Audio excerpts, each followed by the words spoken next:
Begin with what is anxiety.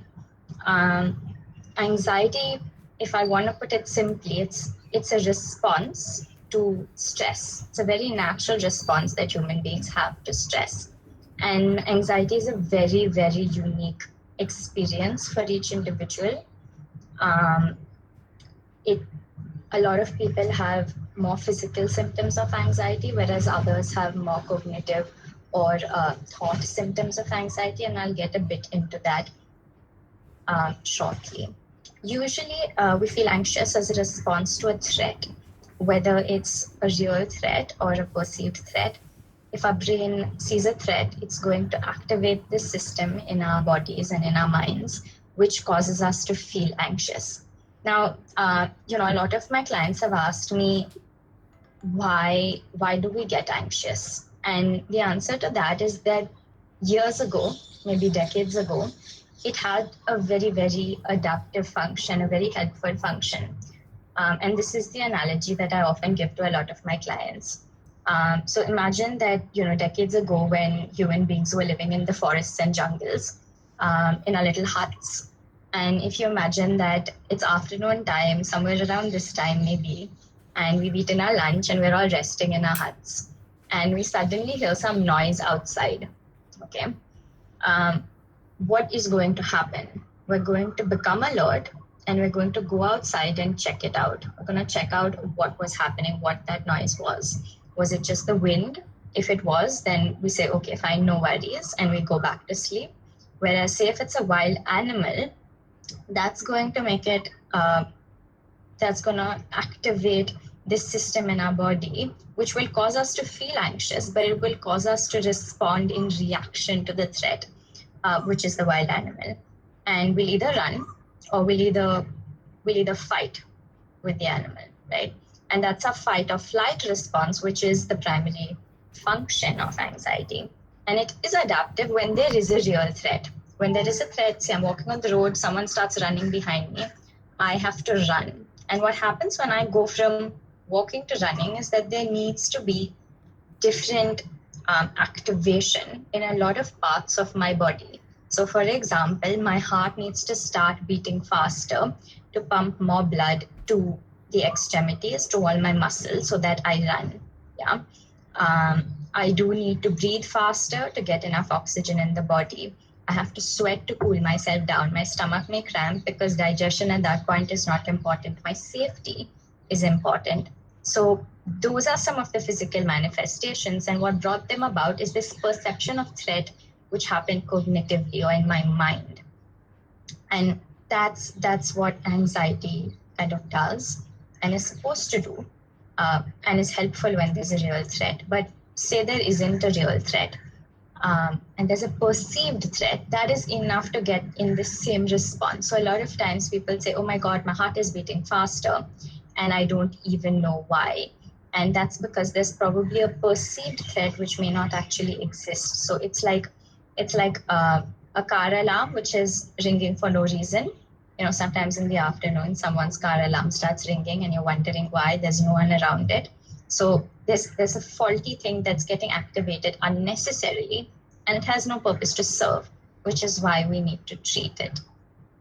And there is a difference between the anxiety, the fleeting anxiety that we experience, say, in our day-to-day lives, which we may not even characterize as anxiety. We may say, okay, I'm feeling stressed or I'm feeling nervous. And that experience of stress is an anxious response. And yes, it could be very helpful, as we discussed before. And that might be our day-to-day fleeting anxiety.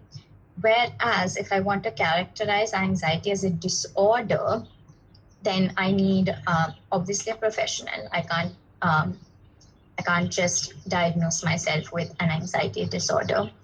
But a disorder, the characterization of what you're experiencing as a disorder requires that you're experiencing a certain level of symptoms with a certain severity for a particular point, for a particular time.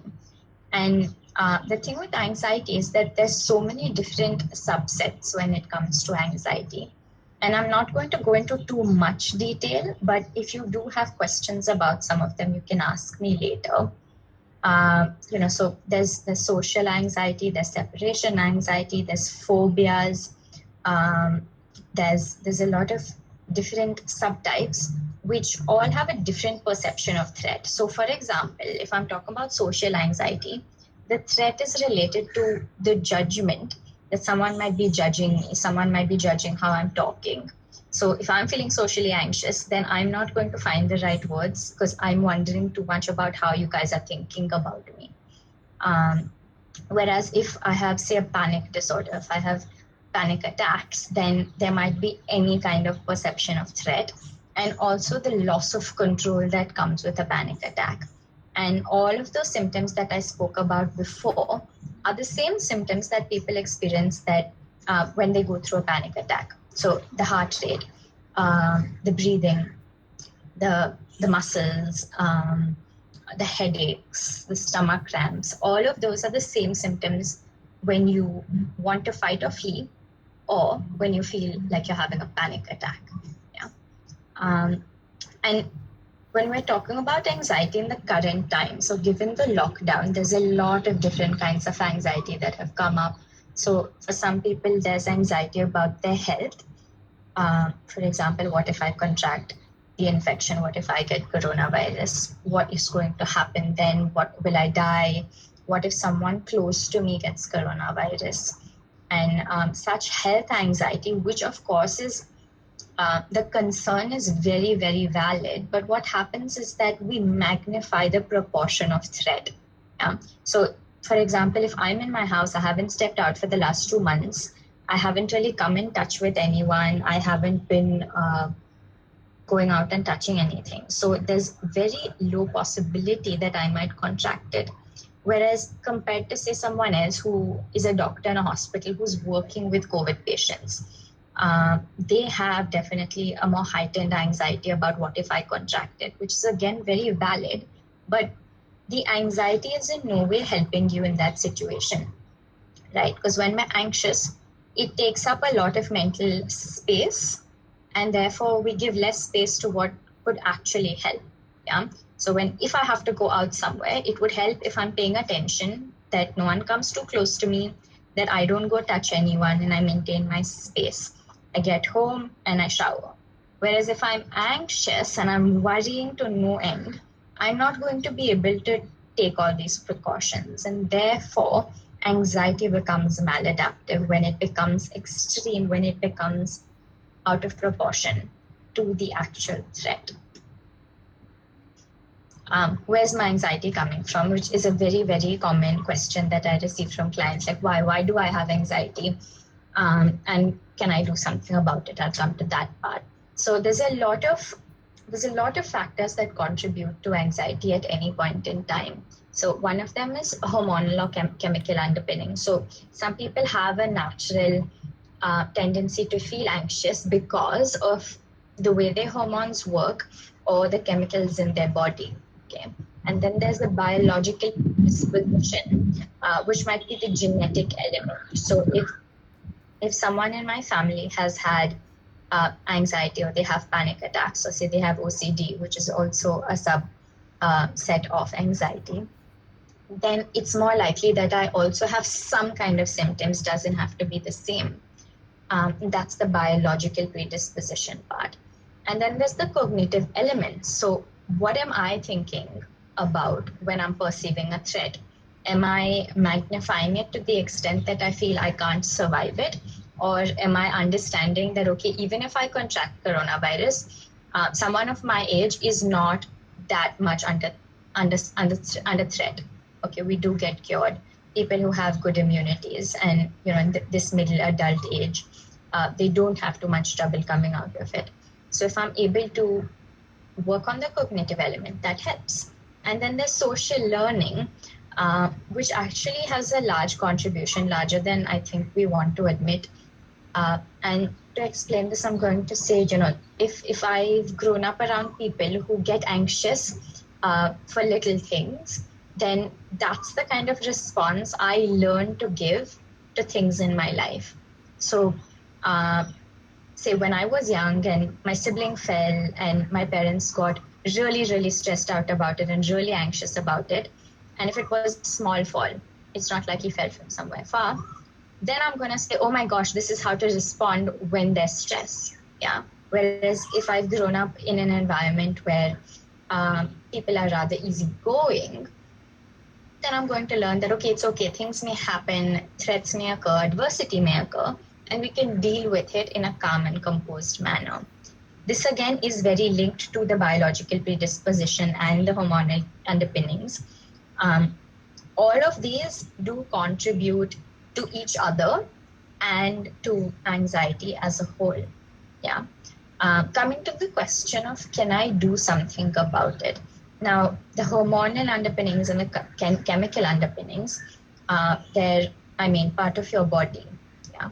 So to change that is the work of medication. Okay. So, for example, if there is extreme anxiety, someone has panic attacks very, very often, and they come to me, and I'm a psychologist, I'm not allowed to prescribe medication. I would refer them to a psychiatrist because they can prescribe them medication. And the reason we require medication in some cases of anxiety, especially when it's more severe than in others, is that there is a lot of, so the chemicals in our brain do have a large contribution to the way we think, act, and feel as well. And if they're out of balance, they may contribute to symptoms. And there's nothing that we can do solely through therapy to change those chemicals. Yeah. So sometimes we require medication to help with that. And to take care of that part, I would refer them to a psychiatrist. The biological predisposition, now this is a tricky element because if we have a predisposition to be anxious, again, we can't change that. If it's chemically related, if it's chemicals in our brain, then yes, the medication. But otherwise, no. So there is always a small element of the predisposition that we cannot exactly change or control, but I'm coming back to that. With the cognitive elements, as I said, yes, that's what therapy is for. This is what we do in therapy. We learn how to have more helpful, more rational, logical, realistic cognitive thoughts about certain adversities that cause us the perception of threat in order to maintain, in order to mitigate, or in order to cope with the anxiety. And similarly with social learning, yes, we can definitely unlearn something we've learned, but that again takes work on a cognitive level. So we do take care of that in therapy as well. So 1, 3, and 4, yes, we can deal with. The only thing that remains is the biological predisposition. So say, that has like a 10, 20% contribution.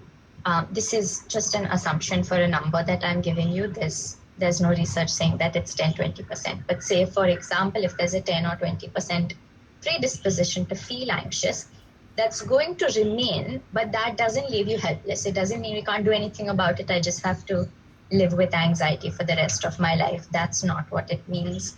It just means that we need to work a little harder to learn how to cope with the anxiety. So the anxiety is never going to leave, but we can cope with it. And this is what I say to my clients. We can become expert at coping with anxiety. That's the goal.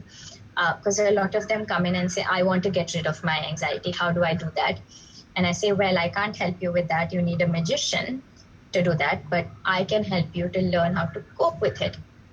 And if you think about it, learning to cope, learning adaptive coping strategies, however hard, is the most sustainable solution to dealing with anxiety. Because, today you're anxious about one thing that may go away, but there's always going to be some other kind of threat that might trigger the anxiety. So learning how to cope is key.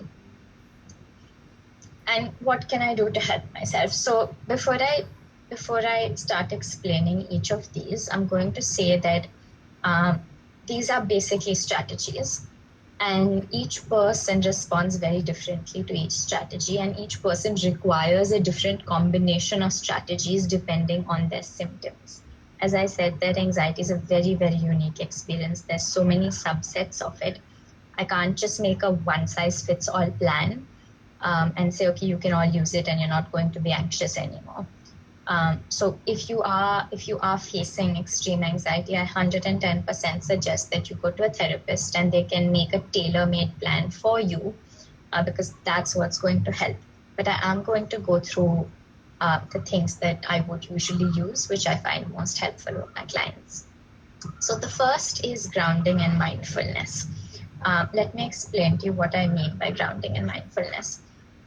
So mindfulness, it seems to be this really complicated construct, at some other level. And sometimes I have clients say, oh, no, not mindfulness. It's so complicated. But it's really not. Mindfulness is very, very simply, it's just being present in the present moment. That's it. It's that simple. Doing it, yes, much, much more complicated than just saying it, but that's what it is. And grounding is, again, being grounded in the present. So being really, really aware on what's going on just now. And the reason that this really helps with anxiety is this. When we're anxious, we're either having some past related thoughts. For example, oh, why did I do this? Why didn't I do that? How could she do this to me, etc., etc.? What if I had done that instead of something else, etc.? So that's past related thoughts. Or we have a lot of future related thoughts, like, okay, what is going to happen? Will I get the coronavirus? What about my job? Will I get my salary? What if I don't get my salary? How am I going to deal with it? Etc., etc., etc. And if you think about it, we have absolutely no control over the past or over the future. So feeling anxious about those two time periods, absolutely not worth it, because it's a waste of energy, it's a waste of your time, which is why grounding and mindfulness are very, very good solutions, because we're connecting to the present. And by doing that, we're disengaging from those past and future related thoughts. So I'm going to, go ahead and give you strategies that I do usually use with my clients and with myself. So one of them is called 5-4-3-2-1. And you might find this all over the internet in cute little descriptions and little images that people have drawn on Instagram. So what you do is you think of 5 things that you can see. For example, at the moment, I can see my laptop, I can see my earphones, I can see my phone, a water bottle, and a pen. Then you name 4 things that you can hear. I can hear some birds chirping outside. I can hear my own voice. I can hear the fan and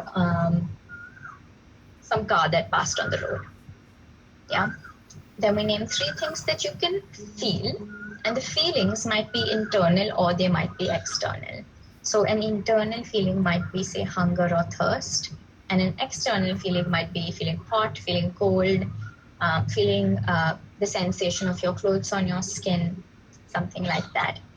Then you go to 2 things that you can smell, and I can't really smell anything just now, but whatever you smell around you, maybe someone's cooking something. And 1 thing that you can taste.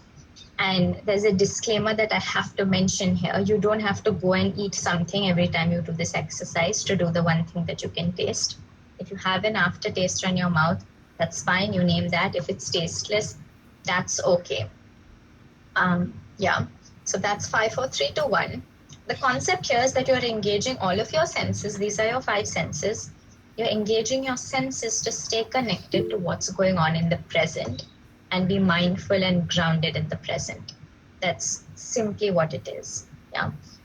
This is not going to alleviate your anxiety. That's not what the job of this strategy is. Each strategy has a very specific job. The job of this strategy is to help you disengage from those past or future related thoughts and to connect to what's going on in the present. That's it. Yeah. There's any other kind of, say, breathing exercises. There's something called diaphragmatic breathing. There's many other breathing techniques that you'll find online or that you already know if you do some kind of meditation, yoga, etc. They are all mindfulness techniques because they are helping you to connect to what's going on in the present, whether you're connecting internally. To ground yourself, things like just asking yourself questions also helps. For example, where am I? What day is it? what am I doing? It just helps you to disengage from your thoughts and get connected once again, get grounded mainly. All right.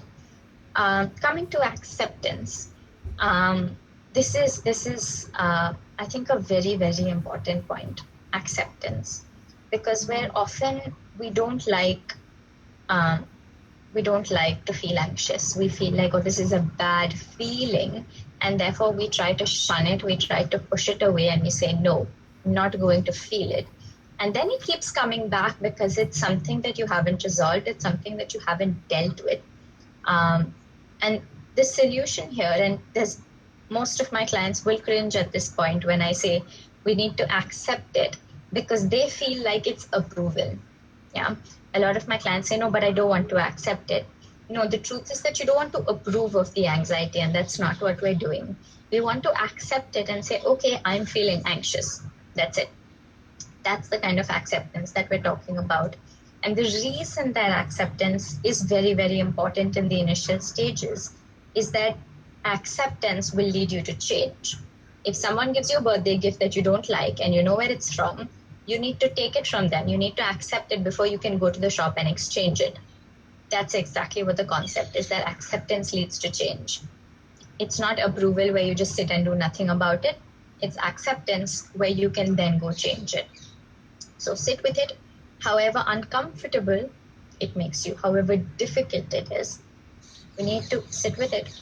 Expression helps, okay? Expressing anxiety.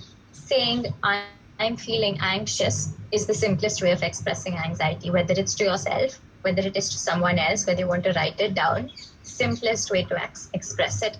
And then you can choose from a variety of ways to express anxiety. You can draw, you can paint, you can sing, you can dance, you can exercise, just get that energy out.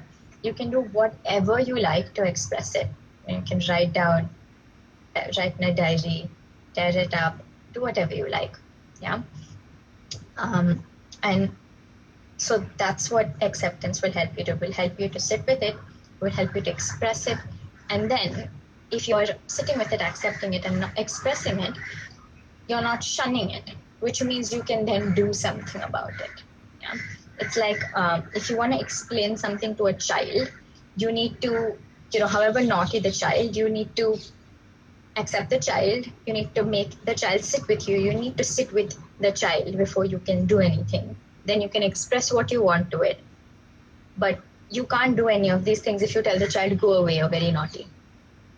Yeah. So that's acceptance for you. And then we have coping statements, and coping statements are also extremely, extremely helpful.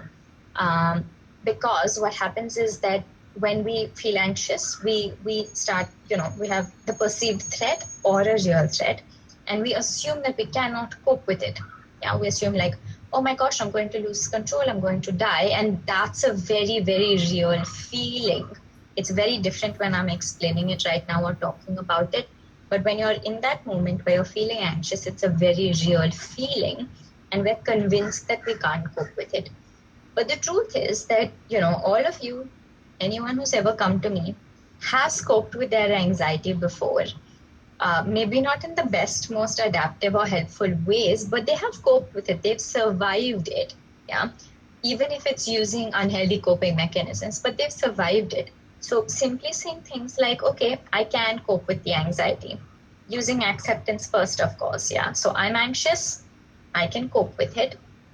I'm safe. A lot of times anxiety comes from this perception of lack of safety. Okay, no, I'm safe. I'm fine right now.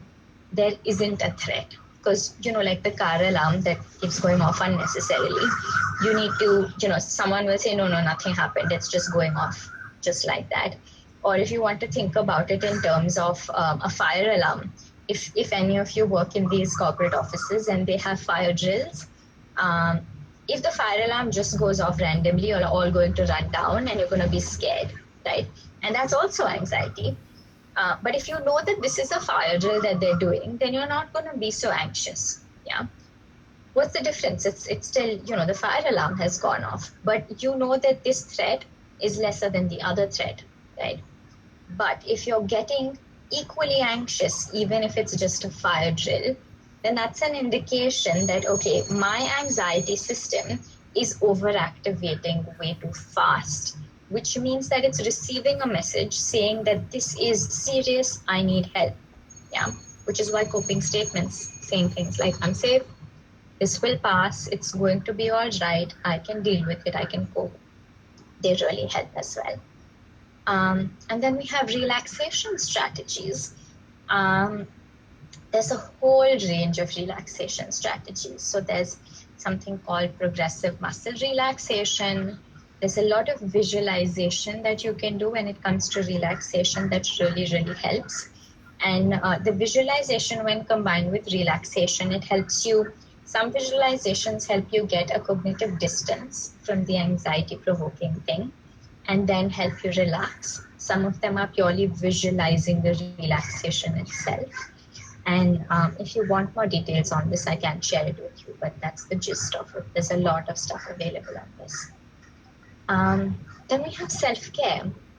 Now, self-care is important, not just in the context of anxiety. I think this is one of the most important points that I bring up and I make with all of my clients, regardless of what problem or what concern they come to me with. And that's self-care is just a way of showing yourself that you matter, that you're important. And it's like an investment in yourself. You're investing in you, which also it sends these underlying messages saying that I'm taking care of myself, and that kind of ties into other messages like, you know what, I'm capable, I will be able to deal with something, I am prepared, and things like that, which is why self-care is really important as well. All right, so these are some of these 5 that we have on this side. They're more basic, more beginning strategies that I use to just get the ball rolling, to get the process started. But they're not really targeting the anxiety head on. That's not what they're doing. They're more supportive. They're taking care of some of the cognitive elements. They're taking care of some of the physical symptoms. But they're not attacking the anxiety head on. They're just preparing you to do that. And when you're ready to do that, we come to this side, which is on my right. We have the validity and seriousness of threat. So this is like the emergency, like the fire drill, whether it's a drill or whether it's an actual emergency. Okay. So if you're having a certain level of activation in your anxiety system, it is valid if it's an actual threat, right? And depending on how serious the threat is, that's how much activation you need, because at the end of the day, anxiety is going to, it's triggering the system that's going to help you to deal with the threat and to restore balance. Yeah. So questioning, okay, I'm anxious, but is it really required at the level that I am feeling? And there's 3 questions that I always say you should ask to yourself. Yeah. First, so this is regarding this. This will sound very general right now, but you have to apply it to your specific threat-related circumstance. Yeah. So whatever the threat is, question number 1: is it true that this threat is present, or are we sure that this is going to happen? Do we have any evidence for it? Okay. Question number 2: do we have any evidence against it? So do we have any counter evidence to my assumption of threat? Yeah. And third question: is there anything else that could happen? Is there any other possibility or any other way I could think about it? Yeah. And what this does is it brings a little bit of perspective on the validity and seriousness of the threat, and therefore my ability to cope with the anxiety. Yeah. And this again is to be used in conjunction with the other strategies which are on this side of the screen. Yeah. And then we have, this is my favorite part. So what I just said with the validity and seriousness of the threat and the 3 questions to ask, that comes from a theory. It's a cognitive theory called CBT, cognitive behavior therapy, more specifically CT, cognitive therapy.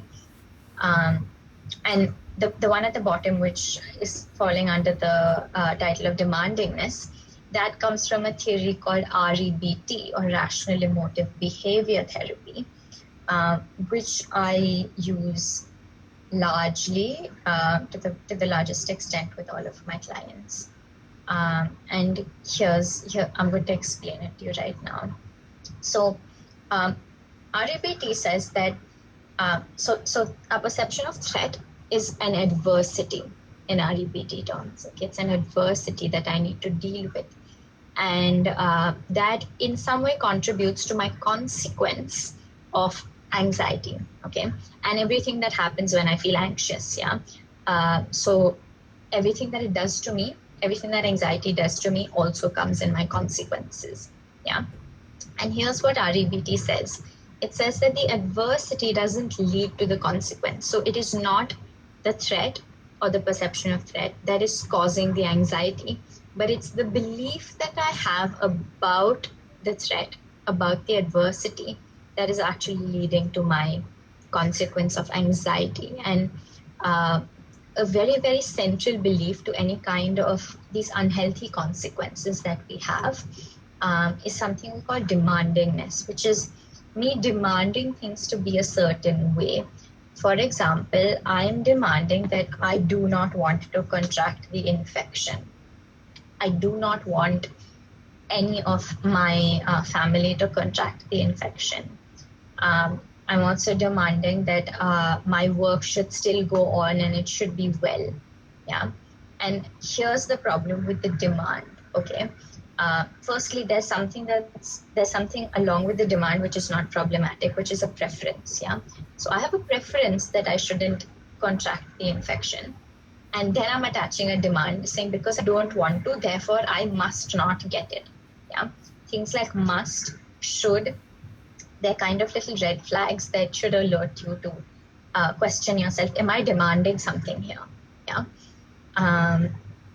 And since threat is the primary feature of anxiety, I'm demanding either control of the threat or certainty that the threat will not happen. Yeah. So either I'm saying that I want to know for sure that I won't contract it, therefore I must know for sure, or you're saying I should be able to, I should not lose my job because I don't want to. That's control. Yeah. And the problem with these two things is that, well, they're irrational because, firstly, we can't control everything. As human beings, we're not God. We can control a lot. But what the demand does is it takes away focus from what we can control, and it starts putting this focus on things we can't control but want to. And that's counterproductive because we're losing sight of what we can control, which could really, really help us. Yeah. And therefore, the demand for complete control is problematic. That's what causes your anxiety, because we can't do that. And then there's certainty, our demand for certainty. Now, I think there's one thing that we've all learned from this entire situation just now is that everything is uncertain. And demanding certainty is just, there's so many people asking me, okay, can they just please tell us when the lockdown is going to end for sure? No, they can't, because they don't know themselves. They do not know how it's going to go. They do not know how the disease is going to progress, etc. And so demanding the certainty, again, not productive, because you're not going to get it. Yeah. And there's three other interrelated things with this. Okay. So there's one called awfulizing. Okay. So along with the demand, this follows from the demand. The last three follow from the demands. All right. So we say in awfulizing, we say that if my demand isn't fulfilled, that would be awful. And by awful, we mean that this is 100% bad. It could never get any worse, and I will never be able to recover from this. It's that terrible. Yeah. And here's the problem with it. Mostly, in most circumstances, it's not. Yeah. Something can be very, very, very, very bad, but most likely it's not awful, because something could go worse most of the times. And it just because the situation is very, very, very bad doesn't mean that you can't recover from it. Yeah, that's one other thing we know about human beings, that we're great at bouncing back. We're very resilient, and we've seen that all through history. So saying this is awful, let's take it out. Say it's very, very, very bad. Because that's true, it's bad. Like the current situation, when someone says, oh, this situation is awful. No, it's not. It is very, very, very, very bad. And I can acknowledge that. And I am in no way disregarding how bad it is. But it's not awful because there could be something worse. Yeah. And we can deal with this, however hard. Yeah. That brings me to the next one, which is intolerance. Yeah, when I just said I can deal with this, that's often what we don't tell ourselves. We often say, I can't deal with it. This is so difficult. I can't do it. Yeah. For example, I've lost my job. I can't stand it. No, you're alive and well. Again, it's very, very, very difficult. And we're acknowledging that and we're validating the difficulty. But it's not intolerable. Right, because you're alive and well. If it was intolerable, you would have died by now. Yeah. So by saying that it's intolerable, you're reducing your own tolerance and your own threshold to deal with and cope with a threat. Yeah, which is why it helps to say, you know what, this is difficult, but I can tolerate it, however hard it is. And that shifts your focus onto, okay, what do I do to tolerate it? And another thing that helps is to say, okay, why is it worth tolerating? It's so difficult. A lot of times we give up on things because we don't think that they are worth working toward. We don't think it's worth to deal with the difficulty that it brings. So it's important to say, okay, it's difficult, I can tolerate it, and it's worth tolerating for whatever reason. That's going to be, again, personal, depending on what it is that you're talking about, what the adversity is. And then we have ratings of worth. So following from a demand again, it must go this way because otherwise it means that I'm dash. Okay. For example, say someone's performing on stage. Okay. I must not make any mistake on stage because I don't want to. So I don't want to is your preference, which is fine. And then there's, therefore, I should not make a single mistake on stage. Okay, that's your demand. And what follows from that is, if I make a mistake on stage, that just means that I'm stupid or I'm incapable of giving a presentation or performing on stage. And what that does is it reduces your worth as a person. Yeah.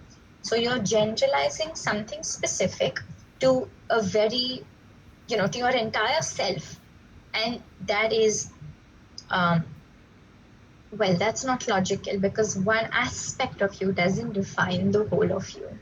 Yeah. So if you make a mistake on stage, although you didn't want to, it doesn't mean that you're stupid or incapable. It just means that you made a mistake. And it means that you're a human being, because there's one thing again that we know about human beings. There's no one that is perfect who's never made a mistake. Yeah. So if I make a mistake, this just contributes to proving that I'm a human being. And that's great. Yeah. A fallible human being, which is fine because my worth doesn't lie, it's not dependent on what I do, what I look like, what I think and feel, how I behave. No, I'm worthy just because I'm a human being. And that's a really, really important point that I feel myself reiterating very, very often. All right. Beware of anxiety about anxiety. And this is quite a big one. So, when you're having anxiety symptoms, when you're feeling anxious, we start feeling, we perceive that itself as a threat. We think that the anxiety symptoms are a problem, they're bad, I shouldn't be feeling this way. And we get anxious about the anxiety. Yeah. And I mean, that's just twice the amount of anxiety. Why do we want to do it to ourselves? Yeah. So like I said in the first part, anxiety has an adaptive value. It has an adaptive role, which is to safeguard yourself. It's like a test run. It's like the fire drill. You need to have the fire drill to make sure that everything's working fine. That's why they do them, right? So that's what you tell yourself. You can use a coping statement here. Instead of getting anxious about the anxiety, you say, okay, this is just a drill. Okay, my body is checking whether my response to stress is working fine, and it is. Yeah, because as soon as the fire drill is over, you all go back to your offices and get back to work. Yeah, you get a 5-minute break, that's all. So this is what you say to yourself. Okay, this was a drill, it was a test.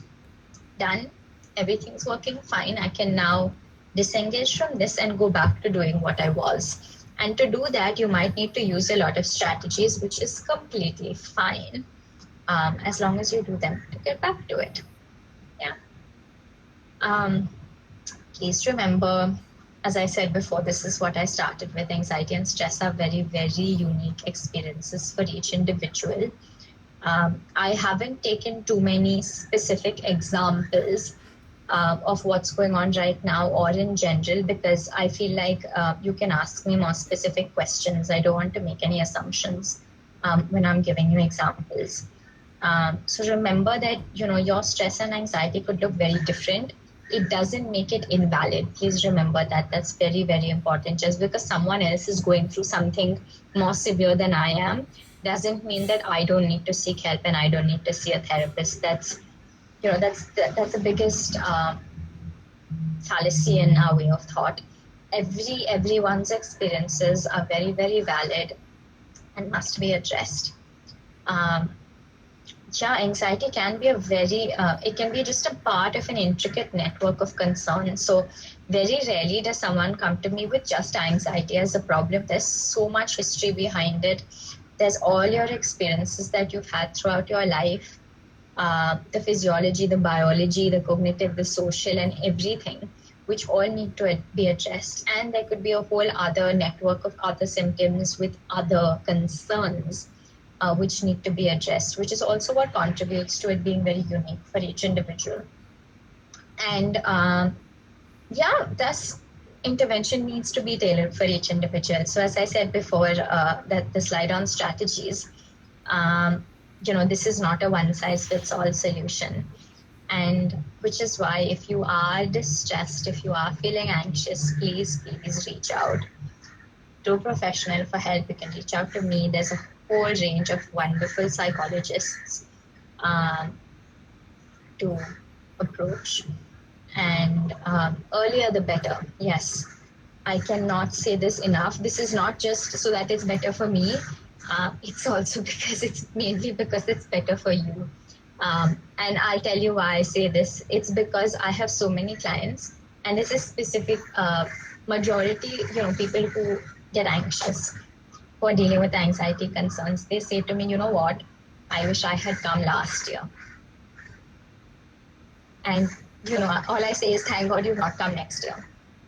Yeah. So it's never too late. Start now, start early. It's more manageable for you. It makes the entire process much more simpler for you to go through, however challenging and difficult.